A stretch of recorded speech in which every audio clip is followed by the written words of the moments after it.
Market లో invest చేసి మీ డబ్బులు డబుల్ చేసుకోవాలనుకుంటున్నారా? సుందరరామిరెడ్డి గారి లైవ్ సెమినార్ కి అటెండ్ అవ్వండి.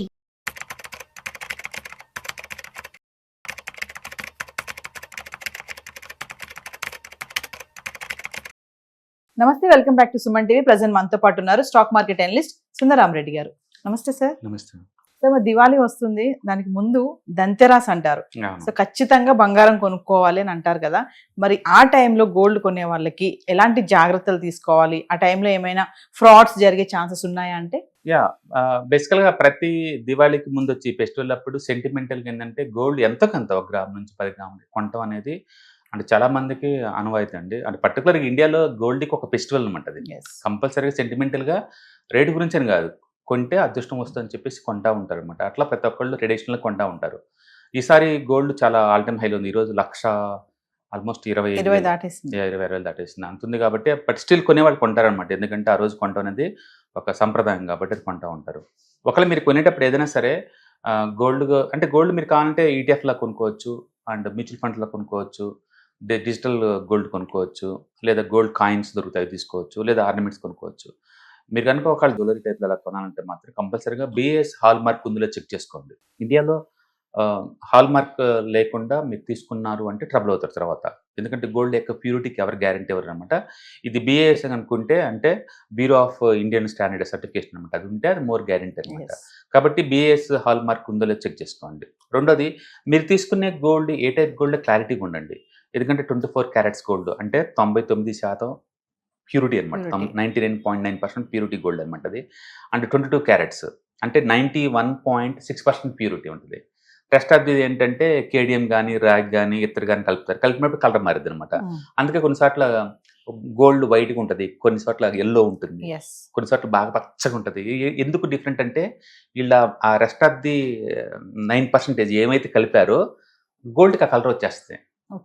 ఓకే, బై డిఫాల్ట్ అయితే ఎల్లో మెటల్ ఇది ప్యూర్ గోల్డ్ అయితే. బట్ ఆర్నమెంట్ సెట్ అవ్వదు కాబట్టి దాని స్ట్రెంత్ కోసం వేరే మెటల్ కలుపుతారనమాట. సో మీరు 22 క్యారెట్స్ గోల్డ్ అడుగుతున్నారంటే మీరు 91.6% ప్యూరిటీ గోల్డ్ అడుగుతున్నారు. అంటే 18 క్యారెట్స్ గోల్డ్ అంటే 75% గోల్డ్ ఉంటుంది, రెస్ట్ ఆఫ్ ది ప్యాక్ ఏమో వేరే మెటల్ ఉంటుంది. అంటే 14 క్యారెట్స్ గోల్డ్ అంటే రీసెంట్గా అయితే ఈవెన్ 9 క్యారెట్స్ గోల్డ్ కూడా వచ్చేసింది అనమాట. అందుకని మీరు తీసుకునేటప్పుడే క్లారిటీగా ఉండండి మీరు ఏ టైప్ గోల్డ్ కొంటున్నారు అనేది. దాంట్లో ఉన్న గోల్డ్ యొక్క క్లారిటీ మీకు అర్థం అవుతుంది అనమాట. ఓకే, అంటే చాలాసార్లు మేము ఆర్నమెంట్ కొన్నా ఉంటారు, బట్ ఇది చూసుకోరంటే ఎన్ని క్యారెట్స్ అనేది. అమ్మేటప్పుడు మాత్రం అవసరం జాగ్రత్త చెక్ చేసుకుంటారు కాబట్టి ఇష్యూస్ రాకుండా ముందు చెక్ చేసుకోండి. మూడోది, మేకింగ్ ఛార్జెస్ మీద కొనేయండి. చాలా మంది ఏంటంటే హిడెన్ ఛార్జెస్ లో ఉంచుతుంది, కామ్గా తీసుకున్న తర్వాత చెప్తారన్నమాట ఇంతనే.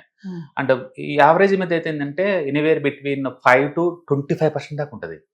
అది ఎందుకంటే ఆర్టిజన్ యొక్క వర్క్ ని బట్టే కదా. అది యాక్చువల్గా మనం గోల్డ్ అంటాం కానీ గోల్డ్ కాదు మనం చూసేది, మేకింగ్ చార్జెస్, లుక్ డిజైన్స్ తయారు చూసావా, ఆ ఆర్టిస్ట్ యొక్క బ్యూటీని మనం చూస్తామన్నమాట. గోల్డ్కి అందం వచ్చింది అదనమాట అది. అందుకని మనం గోల్డ్ పరంగా కాకుండా జ్యువెలరీ పరంగా చూస్తున్నాం వాటిని. ఆ జ్యువెలరీ చూసినప్పుడు డెఫినెట్ గా ఎంత ఆర్టిస్టిక్ లుక్ ఉందంటే అంత ఎక్కువ మేకింగ్ చార్జెస్ పడుతుంటే, తక్కువ అంటే 5 ఉంటుంది, ఎక్కువ అంటే ఆల్మోస్ట్ 25% దాకా. బెస్ట్ ఏంటంటే ఎప్పటికైనా బిలో 10% ఇలా చూసుకోండి. మరి టూ మచ్గా పెట్టమాక, రేపు మళ్ళీ మార్చినప్పుడు అది అంత వేస్ట్ అయిపోద్ది.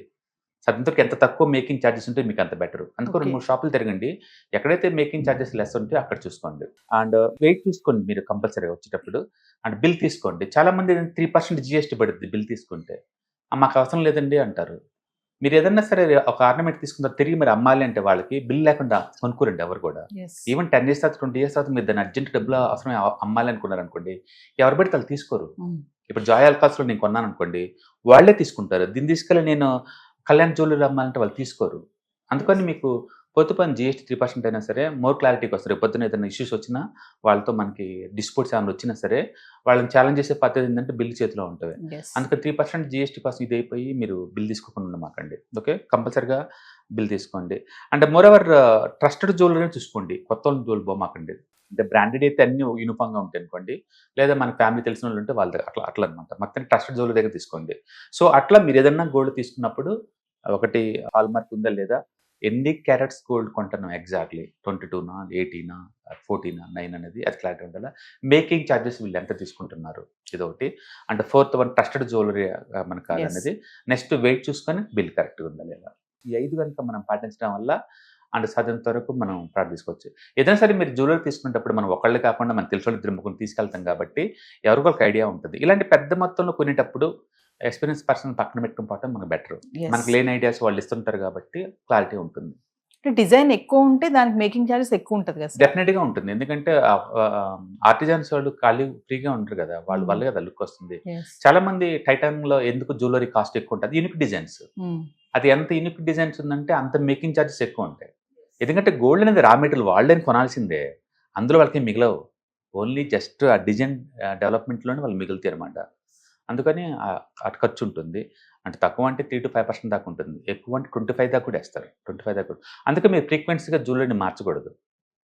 ఫ్రీక్వెన్సీ మార్చి కొద్దీ చాలామంది అనుకుంటారు మనం గోల్డ్ అనగానే ఆర్నమెంట్స్ వస్తాయేమనుకుంటారు. అట్లా రావండి. గోల్డ్ అంటే రా మెటీరియల్, అది plus making charges plus GST is equal to me rate అండి అది. ఓకే. అండ్ మేకింగ్ ఛార్జెస్ ఈజీగా ఒక 3 to 5 రూపీస్ దాకా ఉంటుంది. 100 రూపాయలు గోల్డ్ అనుకోండి ఎగ్జాంపుల్, ఆ 3 to 4 రూపీస్ దాకా గోల్డ్ ఉంటుంది. అంటే జిఎస్టీ 3% దాకా ఉంటుంది. అంటే గోల్డ్ నీకు 100 రూపాయలకి వచ్చిందంటే అది 108 కొంటున్నావు నువ్వు యాక్చువల్గా. నువ్వు అనేది 108కి, 100కి కాదు. ఎందుకంటే 100 అనేది raw material cost, making charges plus government tax GST 3% is equal to 108 అవుతుంది నీకు. అది లెక్క అనమాట. ఓకే. సో ఈ దంతెరాస్ టైంలో ఆఫర్స్ కూడా పెడతారు కొన్ని స్టోర్స్ వాళ్ళు. అవి ఎంతవరకు కరెక్ట్ అంటే ఆఫర్స్ ని అట్రాక్ట్ అవ్వడం, అందులో మనం ఏమన్నా మోసపోయే ఛాన్సెస్ ఉంటాయంటారా? నో, మీరు ఇప్పుడు ఎవరైనా 2 జ్యువెలరీ షాప్కి వెళ్ళాను, సేమ్ డిజైన్స్ నడుస్తుంది, ఒక మేకింగ్ ఛార్జెస్ ఒకళ్ళు ఫ్రీ అన్నారు అనుకోండి, మనం తీసుకోవడం తప్పేం లేదు. ఎండ్ ఆఫ్ ది డే మన అందులో ఎండ్ ఆఫ్ ది డే నువ్వు అమ్మినప్పుడు తిరిగి గోల్డ్ ప్రైసే వస్తుంది. మీరు ఏదైనా తీసుకోండి, వాళ్ళు కొన్నప్పుడు నీ దగ్గర నుంచి 98% బ్యాక్ ఇస్తారండి మొత్తం. ఎవరు అన్నిటికన్నా టైటాన్లు ఎక్కువ ఛార్జ్ చేస్తారు, వాళ్ళైతే 96, 97% బ్యాక్ ఇస్తారు నీకు. అంటే వేరే షాప్స్ అయితేనేమో నీకు 98 దాకా ఇస్తాయి వాళ్ళు తిరిగి తీసుకున్నప్పుడు. ఆ 2% ఏంటంటే డిప్రిషియేషన్ లేకపోతే మేకింగ్ ఛార్జెస్ ఏమి ఉండదు, అట్లా తీసుకుంటారు అనమాట. అందుకని ఫెస్టివల్స్ అప్పుడు వాళ్ళు కన్జంప్షన్ బూస్ట్ చేద్దామని చెప్పేసి డెఫినెట్గా నీకు ఆఫర్లు ఇస్తూ ఉంటారు. మనం అలాంటప్పుడు తీసుకోవచ్చు, తప్పేముంది అంటే అదే జ్యువెలరీ షాపు అదే గ్రామ్స్ వెయిటేజ్ ఉన్నది మామూలు టైంతో పోల్చుకొని డెఫినెట్గా అలాంటి ఫెస్టివల్ టైంలో మనకు తగ్గిద్ది. ఎందుకంటే వాళ్ళు మాస్ ప్రొడక్షన్ చేస్తారు, ఎక్కువ అమ్ముతారు కాబట్టి యూనిట్లు డిస్కౌంట్లు ఇస్తారన్నమాట, వాళ్ళకి బల్క్ మీద మిగిలితే వాళ్ళకి. కాబట్టి అలాంటి టైంలో కొంటేనే బెటర్ మనం. అండ్ రెండోది ఫ్యామిలీ ఏదైనా ఈవెంట్ తప్ప రోజు కొనం కదా. సో మీకు క్లారిటీ ఉండాలి, ఇన్వెస్ట్మెంట్ పర్పస్ కోసం కొంటున్నారా లేకపోతే జస్ట్ ఏదైనా అకేషన్ ఉంది కాబట్టి ఇంట్లో కొంటున్నారా, క్లారిటీగా ఉండాలా. ఇన్వెస్ట్మెంట్ కోసం అయితే మనం ఒకసారి కాదు, ఎప్పుడు చీపర్గా తప్పుడు కొంటాం తప్ప రేట్ పెరిగినప్పుడు కొనం కదా. బట్ ఇంట్లో అకేషన్ ఉంది, మ్యారేజెస్ అవి నడుస్తున్నాయి, తప్పదు కదా. ఆ టైంలో గోల్డ్ ప్రైస్ మనం ఏం చూడలేము, అప్పుడు ఇంకా తప్పకుంటాము. అండ్ పర్టికులర్లీ దివాళీ టైం ఏంటంటే అది ఒక సెంటిమెంట్, సంప్రదాయం అనమాట, కొంటా ఉంటారు బయట. Thank you.